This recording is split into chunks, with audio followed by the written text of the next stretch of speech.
Online classes में सभी का स्वागत। सेकेंड ईयर एएचडीपी के स्टूडेंट्स के लिए मेडिसिन में आज 16th चैप्टर हम स्टार्ट करने जा रहे हैं और इसमें मोस्ट प्रोबेबली जो है वो जहाँ डिजीज़ पे मैं ओके करूँ आप उसको निशान लगा लें। ये बहुत ही इम्पॉर्टेंट जो है वो डिजीज़ हैं, जिसमें देखिए कॉक्सिडियोसिस है, थाइलेरियोसिस है, बेबेसियोसिस है, ट्रिपनोसोमियोसिस है। तो ये जो है चारों पांचों ही डिजीज़ आपके फील्ड में, लिश्मानिया है, एनाप्लाज्मा है, तो ये जो है प्रोटोजोन्स जो डिजीज़ हैं ये बड़ी इम्पॉर्टेंट हैं इस पॉइंट ऑफ व्यू से कि आप उसका अगर थोड़ा सा भी हिंट नोट कर लेंगे आपकी क्लिनिकल डायरी में, पहचानने में कोई प्रॉब्लम नहीं आएगी आपको, क्योंकि मैंने फील्ड देखा है और ये सारी बीमारियां मैंने जो है फील्ड के अंदर देखी हैं और इनके एक एक दो दो सिम्टम अगर आपको पूरी तरह से अगर आप वाकिफ़ हो गए इनके, ज़्यादा इतना बड़े की ज़रूरत नहीं होती, तो आप उसको तुरंत जो है वो डायग्नोज कर लोगे। जैसे मैंने मेटाबॉलिज्म डिजीज़ के अंदर आपको पढ़ाया था कि कैसे जो है आपको पता लगाना है कि ये एसिडोसिस है या कीटोसिस है या फास्फोटीमिया है या हाइपोकैल्सीमिया है। ये एक एक लाइन के हैं सारे के सारे। थोड़ा सा अगर आप अलर्ट रहते हैं और ये नोट कर लो उसमें क्लिनिकल डायरी में, मैंने कहता थ्योरेटिकली प्रैक्टिकली फील्ड के आप बड़े जो है कामयाब बन सकते हो प्रैक्टिशनर। तो ये है पहला, अब अपने स्टार्ट करते हैं कॉक्सिडियोसिस। यह विशेष तौर से मुर्गियों का रोग है। मुर्गियों में तो नहीं, ये खैर वैसे भी शीप गॉट और उसमें भी होता है, खूनी दस्त तो सब में ही देखे मैंने। चलिए खैर देखते हैं। मुर्गियों का रोग है और ये ज़्यादातर मुर्गियों वाले जो आपके पास इस तरह की जो लेके आएंगे कि बींट जो है वो लाल बींट जो होती हैं खूनी, यह विशेष तौर से मुर्गियों, इस रोग को खूनी दस्त, खूनी पैचिस आदि नामों से जाना जाता है। कॉक्सिडियोसिस में डायरिया के साथ जो है ना वो डिसेंट्री होती है। जनरली डिसेंट्री कहते हैं जब दस्त के साथ हल्का सा खून आए। यह अवयस्क पशु 6 माह से 1 वर्ष तक के बड़े जानवरों में होने वाला प्रोटोजोन परजीवी जनित रोग है। इस रोग में पशु को पतला दस्त तथा श्लेष्मा में खूनी दुर्गंध युक्त पेचिस जो है वो होती है, डिसेंट्री होती है, पेचिस डिसेंट्री। कारण इसमें नवजात बछड़ों में आइमेरिया जुर्नी और आइमेरिया बोविस, भेड़ बकरी में आइमेरिया फ्लूरियाई, शीप एंड गोट है, मुर्गियों में आइमेरिया टेनेला, आइमेरिया निकाट्रैक्स, आइमेरिया मैक्सिमा और आइमेरिया मिटिस, आइमेरिया ब्रूनेटी। तो ये नाम है इनके प्रोटोजोआ के। और डॉग में आइमेरिया कैनिस। तो ये जो है इन बैक्टीरिया, इन प्रोटोजोआ के कारण जो है वो रोग जो है फैलता है। लक्षण: इनक्यूबेशन अवधि 1 से 3 सप्ताह। बछड़ों व भेड़ बकरी आदि में पतले खूनी बदबूदार दस्त आते हैं। कमजोरी और स्वास्थ्य में तीव्रता से गिरावट आती है। मुर्गियों में सभी उम्र की मुर्गियों में पाया जाने वाला खतरनाक रोग है। यह रोग मुर्गियों में 9 प्रकार का होता है, लेकिन 2 प्रकार का ज़्यादा हानिकारक है। इसमें caecal coccidiosis, caecum part of the intestine. तो ये देखिए सिकल कॉक्सिडियोसिस, इसका कारण है आइमेरिया टेनेला प्रोटोजोआ परजीवी। यह रोग 2 से 4 सप्ताह की उम्र के चूजों को अधिक होता है। इसमें पक्षी को भूख नहीं लगती, प्यास अधिक लगती है। पक्षी आंख बंद करके ऊँघता है। खूनी दस्त होते हैं, वह सिकम खून से भरा होता है। मृत्यु दर ज़्यादा होती है। इसमें आगे आंतों की कॉक्सिडियोसिस, सिकल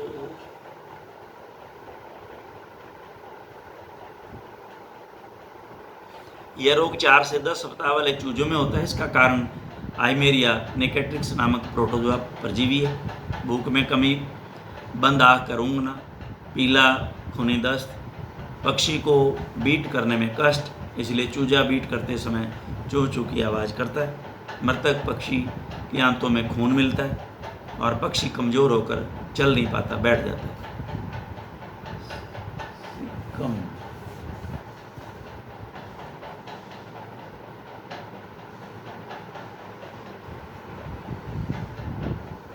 ट्रीटमेंट, इसमें उपचार में इसमें इम्पॉर्टेंट जो ड्रग है वो है सल्फागुआनिडिन। 100 से 300 milligram per KG body wait. Ivy, ये जानवर जो है दूसरे हैं उनकी बात है ये। एम्प्रोलियम, एम्प्रोलसॉल या एम्प्रोलियम 10 milligram per KG body wait से पानी में 5 दिन तक। नाइट्रोफ्यूराजोन 15 milligram per KG body wait 5 दिन तक खिलाएं। जीएनएस, डेक्स्ट्रोज, नॉर्मल सलाइन आदि जो है विटामिन बी कम्प्लेक्स ये देते हैं। और मुर्गियों के अंदर एम्प्रोलियम, मुर्गियों में एम्प्रोलियम 25%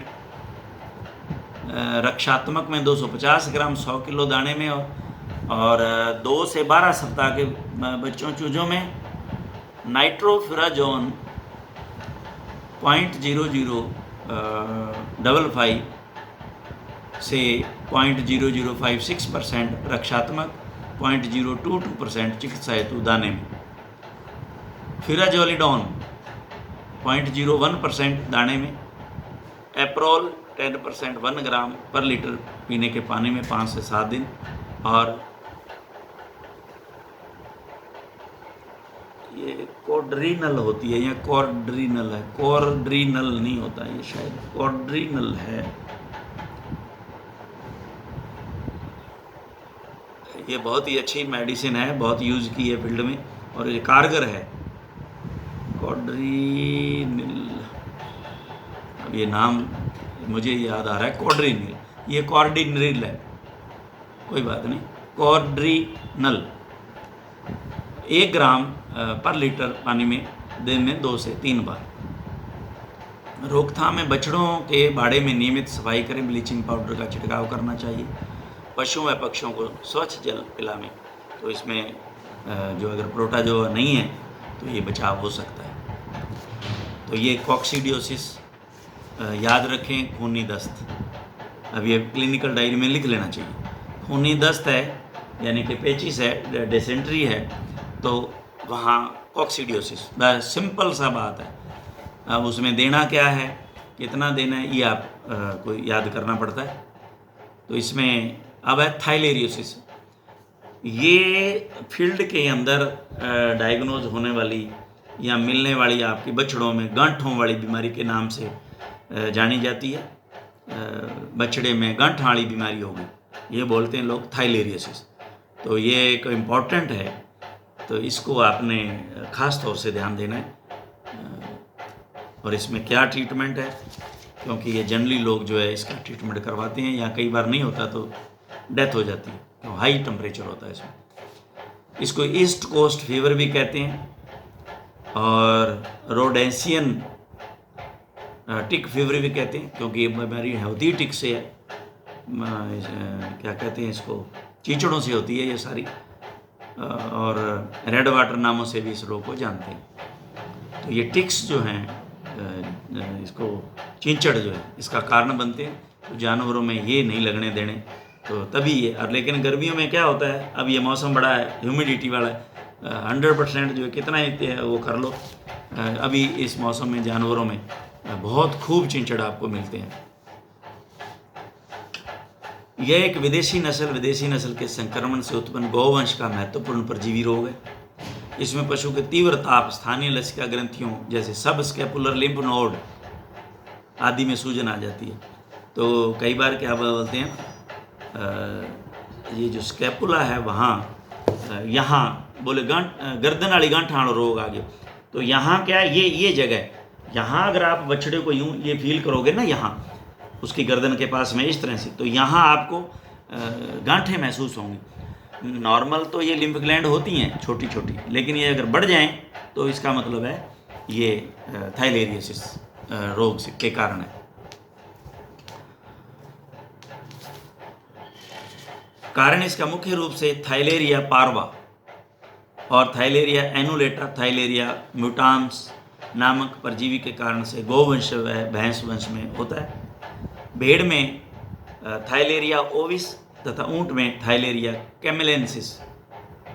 कैमेलेंसिस परजीवी के कारण ये रोग होता है। ये अलग अलग नाम हैं इनके परजीवी के, थाइलेरिया के। ट्रीटमेंट में रोग मुख्य रूप से प्राय ग्रीष्म काल व बरसात के मौसम में, अभी मैंने बताया ना ये मौसम है इसका, दिखाई देता है। रोगी पशु को जब ये नामक चिंचड़ है हाइलोमा, या आप आगे अब चिंचड़ों को भी पढ़ेंगे, उनमें जो हाइलोमा नामक चिंचड़ है टिक काटता है तो ये परजीवी खून के साथ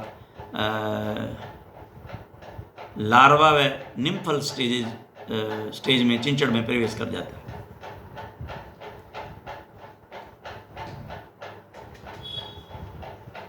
जब वो सक करता है चिंचड़ खून को तो उसमें निम्फल स्टेज और लार्वल स्टेज में के अंदर ये खून में चिंचड़ में प्रवेश करता है। और जब यही चिंचड़ स्वस्थ पशु को काटता है तो अपनी लार के साथ इस परजीवी को उसके शरीर में प्रविष्ट कर देता है। अतः यह रोग हाइलोमान अंडरलाइन नामक चिंचड़ के द्वारा रोगी पशु से स्वस्थ पशु तक पहुंचाया जाता है।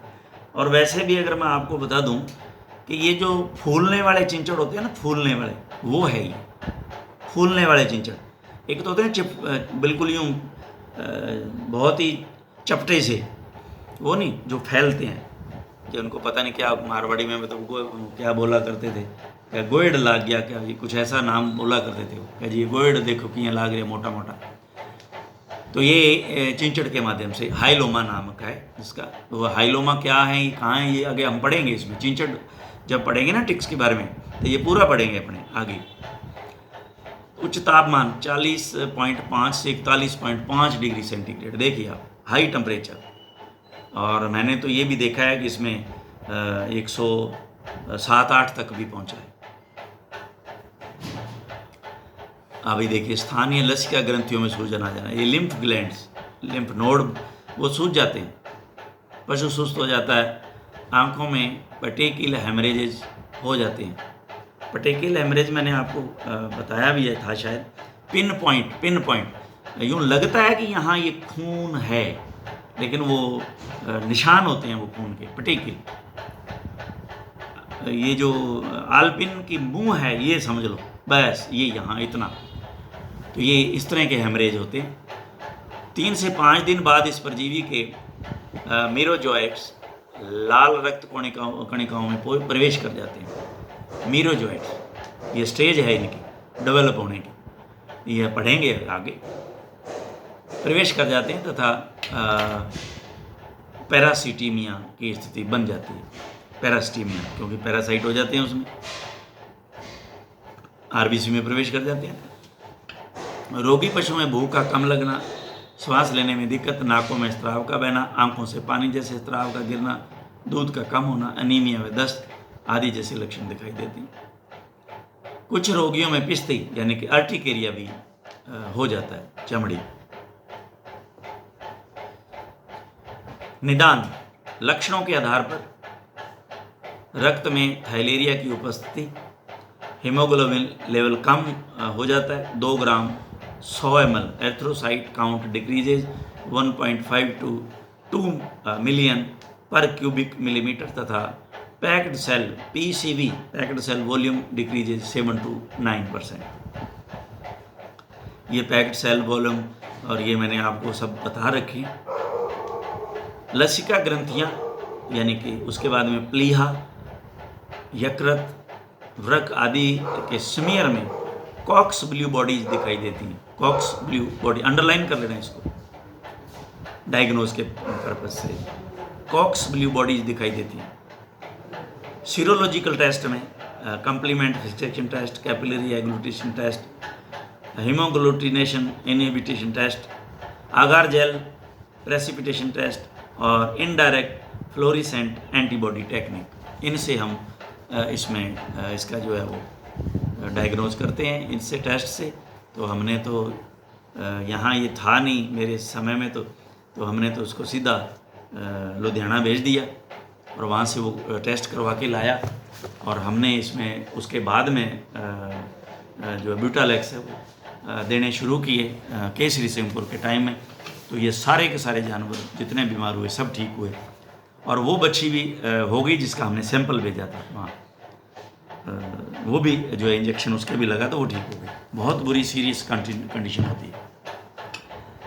तो broad spectrum antibiotic, chemotherapy, single intramuscular injection of ये जो है ना ब्यूपावेक्यूमोन, यही है वो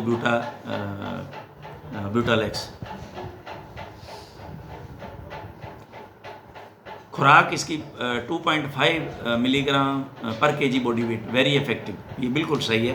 बस एक ही खुराक से जानवर ठीक हो जाता है। लेकिन हम तो ये लिक्विड फॉर्म में आता था, तो लिक्विड फॉर्म में जो बच्चा 30-35 का था बच्ची, क्यों जनरली बच्चियों के लगवाते थे क्रॉस ब्रेड वाले, तो 2 ml जो है हम उसको खुराक दे देते थे बस, that was the more than sufficient treatment के लिए है।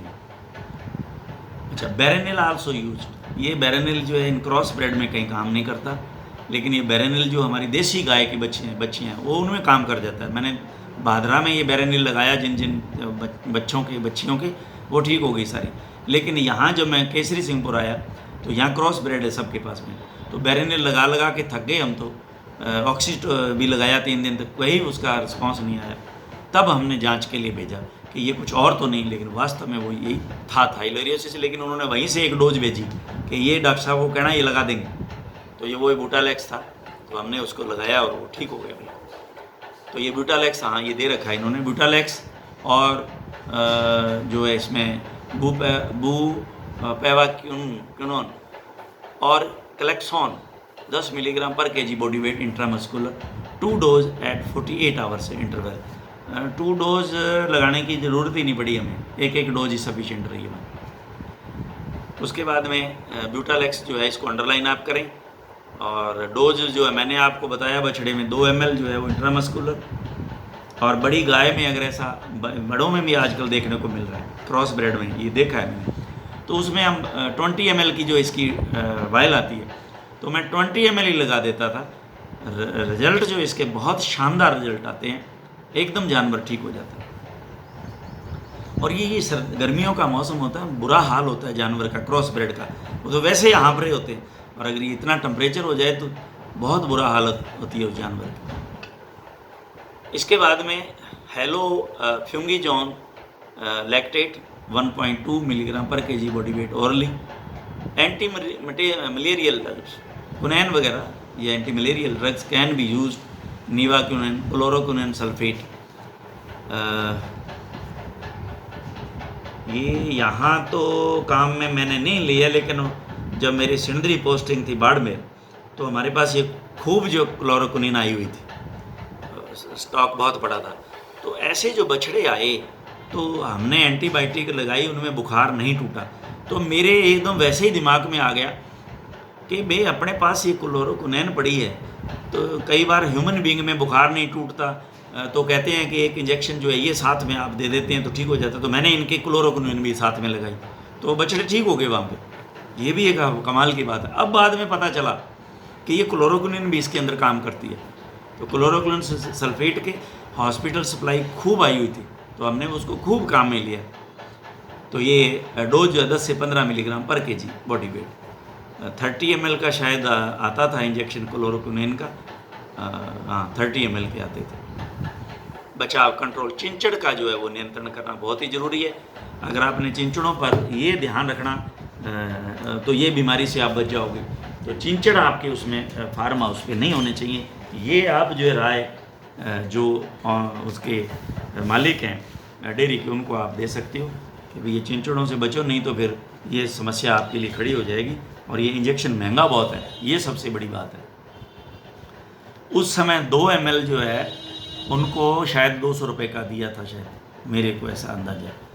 और 20 ml कहीं लगाना पड़ जाए तो ये मेरे ख्याल में बहुत कीमती 700-800 रुपये का होगा, वो प्रॉपर तो नहीं पता, हो सकता है 1000 का भी हो।